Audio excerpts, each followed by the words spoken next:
This is the old KCRA newsroom. Hasn't been used in ages. I literally grew up working in here. I arrived just out of high school. In fact, the president was still Lyndon B. Johnson. And in a few months, I was on TV. At 19, I began reporting weather, trained by renowned meteorologist Harry Geiss. 10-year studies show that the state of Washington has, on the average, less than one tornado a year. After Harry's retirement, I became lead forecaster and added the Valley's first air pollution reports and pollen reports. This is an old promo for that. Pollen counts. Rain. And it looks very good for Wednesday night and Thursday. Ah, yes. The days of big hair, big plaids, and wide lapels. In the news tonight, a warning out for yuppie parents. The low-fat, low-calorie diet that is good for you may, in fact, be not good at all for your babies or young children. In 1979, I moved to news anchoring and reporting, immediately jumping into big stories. The accident at Pennsylvania's 3 Mile Island nuclear plant sent me to its twin reactor at Rancho Seco, 25 miles southwest of Sacramento. I covered this power plant intensely for about 10 years, and we took the time to take viewers inside to see nearly every part of this operation. Including a worldwide first, a live report inside a reactor building showing nuclear refueling. It was formed outside of Jericho. After the formation of Israel in 1948, the 80s and 90s were non-stop. I traveled to Israel, covering Palestinians on the occupied West Bank. That series won the highest award from the National Council of Christians and Jews. where the communist East German government is actually selling people to the West. This year, an estimated 40,000 East Germans will be sold. I reported from West Germany before the fall of the Berlin Wall. The big stories were often tragic.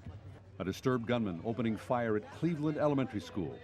At Lyndhurst High School, a former student barged in, killing 4 people. And then the good guys hostage drama.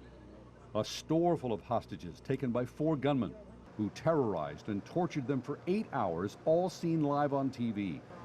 In the end, a sniper's bullet set off a murderous rampage. 6 people died, 14 wounded. Then I covered the trial of the surviving gunman. He, by the way, is still serving a life sentence. I was in court the day that a repeat drunk driver got a legal slap on the wrist for killing the daughter of Candy Lightner. I'm very unsatisfied. I think Judge Roosevelt just gave drunk drivers a license to kill. She went on to form MAD, Mothers Against Drunk Driving. I went to so many amazing places. Operating rooms to see new surgeries, gold mines in the Sierra, Hollywood sets, and NASA research centers like JPL in Pasadena. Holding aerogel is amazing. It has virtually no weight, but I can feel the form in my hand. And of course, the forces of nature. This was the lead story on the day of the New Year's Day floods 1997, an unforgettable sudden snowmelt causing havoc. There were also earthquakes, major storms, 3 droughts, and of course, heat waves. Ardent Fair blacktop. Temperature in the parking lot is 146 degrees radiating off the surface. My innovation was using a thermal tool to measure exactly how hot common objects were to the touch. In 2000, I was in the middle of the California energy crisis, reporting from the Cal ISO on the stunning series of statewide brownouts and blackouts. I reported on toxic trains after a series of accidents, and who can forget the devastating Angora fire at Lake Tahoe? So much has happened. Also an update on the situation in Guatemala at 11. I arrived here at the age of 18. I leave as a grandfather, age 64. I have been extremely fortunate. I have been blessed to be at such a great news station because this really is where the news comes first.